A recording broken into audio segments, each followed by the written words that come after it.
Nesta edição, você vai assistir na entrevista um bate-papo sobre o Marco Civil da Internet. E a reportagem da semana aborda o desafio do saneamento básico no Brasil. Veja agora a sessão no ponto.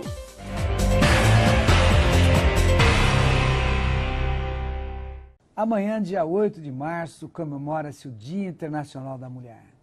Essa que é uma data histórica fundamental, é um momento propício para a nossa reflexão na atualidade. A luta pela igualdade de gênero e emancipação feminina é uma questão que diz respeito a toda a sociedade e precisa ser compreendida assim. É urgente eliminar toda forma de discriminação e violência contra a mulher, e esse deve ser um compromisso de todos nós. Uma boa notícia nesse campo é o crescimento da presença feminina na engenharia, uma profissão tradicionalmente masculina. Segundo o estudo do DIESE, feito para a Federação Nacional dos Engenheiros, a FNE, as mulheres já apresentam cerca de 21% da categoria. Elas representam essa quantidade e essa participação vem crescendo ano após ano, indicando uma tendência de equilíbrio no futuro, que é o que todos nós esperamos, um equilíbrio, mulheres iguais aos homens, quer dizer, a mesma oportunidade, a mesma participação, uma coisa extremamente importante. É preciso seguir nesse caminho de avanço. Viva a luta das mulheres, viva a luta dos homens para as mulheres também, viva a luta do cidadão brasileiro.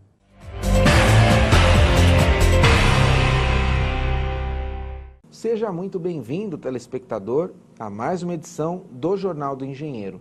Na nossa entrevista de hoje, vamos voltar a falar sobre o Marco Civil da Internet, que após a sua aprovação, passou pelo processo de regulamentação. Para conversar conosco, estamos recebendo Renata Miele, ela que é secretária-geral do Centro de Estudos de Mídia Alternativa Barão de Tararé, e também ocupa o mesmo cargo no Fórum Nacional pela Democratização da Comunicação. Renata, prazer recebê-la novamente aqui. Prazer é todo meu, Fábio. É um prazer poder estar conversando aqui no Jornal dos Engenheiros sobre um tema tão importante. Renata, a gente falou bastante no JE de 2015 sobre o Marco Civil, sobre os seus pilares, sobre o avanço que foi essa legislação. E agora nós estamos aqui tratando da questão da regulamentação. Por que foi necessário e por que é necessária a regulamentação? De que ela cuida numa legislação como o Marco Civil? Então, algumas leis, elas precisam de regulamentação para poder detalhar a forma como seus dispositivos serão aplicados, né? E no caso do Marco Civil, então, há várias diretrizes na lei que requerem um detalhamento para orientar tanto o setor econômico, quanto os usuários, quanto a própria justiça, de como eles precisam proceder para garantir que os direitos estabelecidos na lei sejam garantidos. Então, ano passado foi aberto um processo de consulta pública conduzido pelo Ministério da Justiça, onde se optou por regulamentar dois eixos principais do Marco Civil, que são aqueles que causaram, inclusive, também maior polêmica durante o debate da lei. Um eixo de neutralidade e a questão da privacidade do usuário. Então, passou um grande tempo recebendo consultas ainda genéricas, né? A sociedade civil se mobilizou, apresentou suas propostas, a consulta se encerrou e nós ficamos aguardando, então, o governo apresentar um balanço daquela consulta com uma proposta de uma minuta de decreto, né? Esse processo demorou bastante e só agora, em janeiro, o governo apresentou, né, uma minuta de decreto e pôs essa minuta de decreto em consulta pública, que terminou no dia 29 de fevereiro. Né? O decreto apresentado para o debate possuía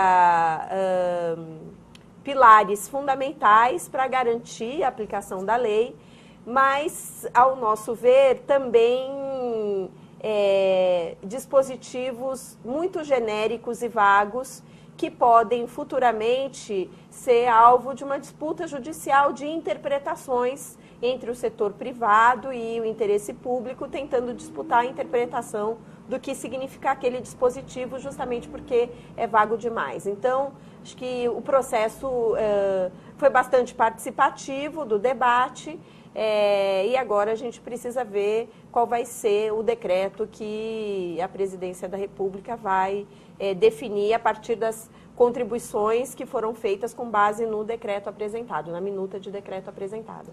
Perfeito. Renata, você poderia exemplificar o que pode haver de retrocesso nessa regulamentação, que a gente pode andar para trás? Então, é importante dizer que toda a regulamentação, ela precisa ser feita no sentido de garantir os direitos conquistados. Então, esse foi o sentido do movimento social na participação dessa segunda fase da consulta. Eu acredito que a gente ainda não sabe a versão final do decreto, né, que vai regulamentar, nós temos só a minuta, mas ao definir e tentar detalhar as exceções à neutralidade da rede previstas na lei, e é importante recuperar a lei, que as exceções à neutralidade se davam apenas em situações de emergência, em situações de catástrofe, então eram situações bastante restritas, né, que permitiam a discriminação do tráfego, né, ou seja, a quebra na neutralidade da rede. O decreto, então, procurou detalhar isso. E neste detalhamento, ele foi vago em alguns aspectos. Então, por exemplo, ele coloca lá que é possível a degradação do sinal em situações de congestionamento de rede. Ora, apenas o congestionamento de rede não pode ser motivo para quebrar a neutralidade, porque nós sabemos que nossas redes estão sim congestionadas pela falta de investimento na construção de mais fibras para atender a demanda da necessidade da internet. Que tipo de congestionamento pode permitir a quebra da neutralidade? Um congestionamento causado por uma tempestade, por alguma coisa que tenha danificado um tronco de rede, por uma situação de emergência, e não apenas pelo congestionamento. Então, ao deixar assim vago, a lei pode, o decreto pode abrir brechas para interpretações distintas em torno do que seja congestionamento de rede. Então, falar em adequada fruição do sinal a partir dos padrões de qualidade da Anatel, confundindo um pouco o serviço de telecomunicação com a internet, fala para garantir a experiência do usuário. O que é a experiência do usuário para ser um fator que possa ensejar a quebra da neutralidade de rede? Então, nossa contribuição e das entidades várias que têm acompanhado esse debate foi no sentido de procurar detalhar esses temas que ficaram, ao nosso ver, como eu já disse, bastante vagos e genéricos na proposta da minuta. Então, esse é apenas um exemplo que eu poderia trazer de como o decreto pode incidir positiva ou negativamente na aplicação de uma lei que foi uma conquista para o direito do cidadão que utiliza a internet. No próximo bloco, nós vamos avançar a respeito do Marco Civil da Internet. Você não pode sair daí.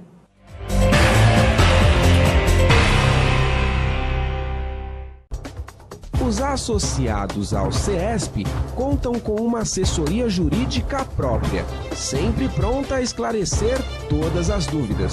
O atendimento é feito de segunda a sexta-feira, das 10 às 18. Entre em contato e saiba mais.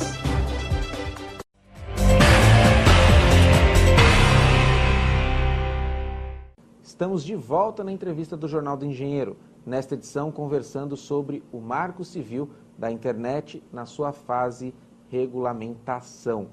Renata, você falou de dois pilares do Marco Civil, que é a questão da neutralidade, ou seja, não pode se criar castas de pessoas que acessam. Eu não posso só acessar o e-mail, eu não posso acessar só o vídeo, eu tenho que acessar tudo aquilo que eu quiser. Exatamente. E você também falou da questão da privacidade, que foi uma super conquista do Marco Civil. O WhatsApp, em dezembro do ano passado, foi bloqueado porque ele não cedeu uma determinação da Justiça de alguns dados fossem passados por ele. Qual que é essa relação com o Marco Civil? Primeiro é importante dizer assim, que o Marco Civil garante a privacidade do usuário. Mas ele também diz que, mediante ordem judicial, os provedores de aplicação podem disponibilizar informações sobre a navegação, né, de determinado usuário. Bom, o que foi que aconteceu? O WhatsApp se negou, eu não tenho detalhes do processo. Agora, o que fere o Marco Civil, que é um desproporcional, é um juiz de uma vara local, em função disso, bloquear um aplicativo da internet que funciona no país inteiro. Então, isso não tem nenhum sentido, né? Sob o argumento do Marco Civil da internet, não tem. Então, os provedores, elas têm o dever de garantir a privacidade do seu usuário, né? E agora, esse processo de regulamentação, ele procura detalhar isso, porque no Marco Civil isso estava colocado, mas também ainda não tinha o detalhamento, e o WhatsApp provavelmente se valeu dessa falta de detalhamento para se negar a disponibilizar as informações que foram solicitadas. Agora, no processo de regulamentação, a minuta que foi colocada em consulta previu uma série de formas e de mecanismos a partir das quais é possível, é necessário, né, a garantia da privacidade do usuário, e como é que os dados, e para quem, em que situações que eles poderiam ser disponibilizados. Então, eu acho que nesse ponto a minuta ela é melhor do que no ponto da neutralidade, mas, por outro lado, ela também ainda cai em algumas questões de dificuldade, de problema ali, de dubiedade. Uma das coisas que a gente está insistindo muito é a necessidade de haver conceituações do que são determinadas coisas. Por exemplo, o que é um provedor de conexão, o que é provedor de aplicação, porque tem várias coisas, a internet são camadas, né, de prestadores de serviço. Então, inclusive no caso da privacidade, você tem que prever qual é o direito e qual é a obrigação de cada ente que atua em cada camada da prestação do serviço da internet. Perfeito. Renata, quando da época da privatização da nossa telefonia, foi dividido no seguinte critério. Existia a telefonia fixa, que era considerada essencial, na época que quase ninguém tinha telefone, se declarava no imposto de renda. Verdade. Né? Era um mini patrimônio. Era isso mesmo, quase tinha as ações. Então, olha, eu tenho um telefone de recado, que é a minha vizinha, um parente, porque não era acessível. Então, esse regime era considerado essencial, então ele foi feito por meio de concessão pública, a sua disponibilidade. Ou seja, regras de universalização, metas a serem cumpridas e tudo mais. O regime de telefonia móvel, como ainda não era essencial, ele foi deixado de lado. Então, olha, quem se interessar, presta o serviço, vira provedor e tudo mais. Uma autorização. Isso.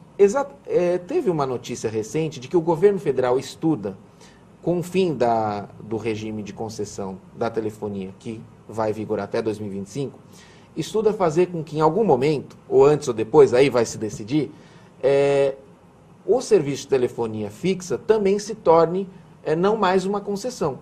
Ele vire mais agora livre. Todos os players podem participar. Aqui em São Paulo, por exemplo, nós temos uma operadora que é quem tem a concessão. E nos outros estados a mesma coisa. Isso fere o Marco Civil? Fere o interesse social? Então, existe mesmo um movimento que foi provocado, né, a partir das empresas de telecomunicação para se rever o atual modelo legal dos serviços de telecomunicação no país, e, ao que tudo indica, o governo recebeu essa reivindicação e encaminhou, no final do ano passado, uma consulta pública que durou 30 dias. Era para terminar no dia 28, foi lançada no começo de dezembro, era para terminar dia 28 de dezembro e foi prorrogada para 15 de janeiro, perguntando para a sociedade como a sociedade via a mudança no modelo do serviço de telecomunicação. Coisas muito técnicas, coisas muito complexas que não poderiam ser respondidas em dezembro, no meio das festas do fim de ano, nesse assodamento, que são coisas muito delicadas. Mas foi assim. Bom, parece que o governo vai apresentar uma proposta em torno disso. Eu não sei qual é a proposta do governo, então, mas pelo que aparece, pelo como foi construída a consulta, as minhas perspectivas são as piores possíveis. De fato, parece que há um movimento interno para acabar com o atual modelo de concessão, transformar toda a prestação do serviço de telecomunicações em autorização, sem metas de universalização, com uma regulação por parte do Estado muito mais flexível. Na verdade, apenas as regras de mercado, ou basicamente as regras de mercado, é que orientariam como esses serviços seriam prestados. O que isso tem a ver com a internet? Bom, uma grande reivindicação desde a Confecom, que foi a primeira conferência de comunicação realizada em 2009, era a de que a internet prestada por meio da banda larga, ou seja, a banda larga, fosse considerada um serviço essencial, assim como a telefonia fixa. E por ser essencial, ela fosse então prestada dentro do regime público estabelecido na LGT, que é um regime que define metas de universalização, modicidade tarifária para garantir que todas as pessoas tenham condições de pagar para ter acesso à internet, né, garantia da continuidade na prestação do serviço e uma série de exigências regulatórias para garantir que um serviço essencial à sociedade brasileira fosse prestado para todos e não apenas a partir de regras de mercado. Então, há uma pressão muito grande na campanha eleitoral. A campanha Banda Larga é um Direito Seu realizou um debate com a presidenta Dilma Rousseff, na época candidata, e também com a candidata Marina Silva, no auditório do Sindicato dos Engenheiros, onde nós levamos para ela essa reivindicação, porque todos os estudos e todos os dados da internet no Brasil mostram que o gargalo principal para a universalização desse serviço é a falta de metas e de uma ação mais decisiva no Estado para garantir que esse serviço chegue. Ele é prestado, a gente costuma dizer que a internet é cara, tem baixa qualidade, é para poucos. Porque as empresas de telefonia optaram por oferecer isso para um nicho de mercado, onde o retorno da rentabilidade era garantido. Agora, ir prestar lá no sertão do Cariri, lá, sei lá, ou no Amazonas, ou para não ir muito longe, onde eu moro aqui na região de Cotia, Cinturão Verde de São Paulo, não tem banda larga, entendeu? Então, as empresas preocupadas com a possibilidade de o governo colocar a banda larga em regime público, se anteciparam, porque o Marco Civil da Internet, e essa foi uma grande conquista da aprovação do Marco Civil da Internet, diz claramente que a internet é um serviço essencial. E sendo essencial, ele está sendo prestado em desacordo com a legislação brasileira, porque todo serviço de telecomunicação considerado essencial deveria ser prestado em regime público. Então, nós temos essa contradição e o que eu vejo é que mudanças no marco legal das telecomunicações, elas podem ser bem-vindas. Nem toda mudança ela é condenável a priori, mas elas precisam vir no sentido de reforçar e atender o interesse público, o interesse coletivo da sociedade brasileira, e não para garantir o retorno do modelo de negócios e a rentabilidade das empresas de telecomunicação, que é o que vai acontecer caso você deixe de ter concessões, fiquem em autorizações sem tempo para terminar. Estava brincando, né? Até se você tem um espaço público, sei lá, um parque, um zoológico, e lá tem uma lanchonete, aquela lanchonete dentro daquele espaço público, ela é uma licitação que tem um prazo para você explorar, porque é um espaço privilegiado. As telecomunicações não vão ser mais assim, quer dizer, eu vou lá e resolvo prestar o serviço de telecomunicação por tempo indeterminado, vai ser um serviço privado como outro qualquer, e isso não é condizente com a realidade, a necessidade da soberania do país e os interesses da sociedade brasileira. Renata, em instantes finais do nosso programa, eu quero muito agradecer a você pessoalmente, ao pessoal do Barão de Tararé, ao pessoal da FNDC, porque sempre estão dispostos a nos informar mais a respeito da luta pela democratização da comunicação. Obrigado pela presença, viu? Obrigada a vocês, um abraço a todos e fiquem atentos, porque por mais que a regulamentação já terminou, a disputa pelo direito do usuário na internet continua e contamos com todos vocês. Obrigada. É isso aí, a redação do Jornal do Engenheiro na TV, bem como de todos os nossos veículos, também está atenta a este assunto. Afinal, o Marco Civil da Internet conseguiu vencer interesses econômicos poderosíssimos. E nós não podemos deixar que isso aí se perca.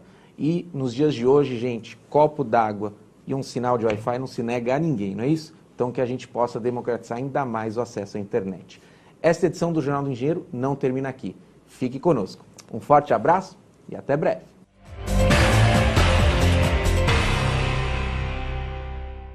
A universalização do serviço de saneamento básico no Brasil só será alcançada no atual ritmo após o ano de 2050, mais de 20 anos depois do prazo previsto no Plano Oficial do Governo Federal. O recálculo consta de estudo da Confederação Nacional da Indústria, com base em dados oficiais sobre o andamento de obras do setor.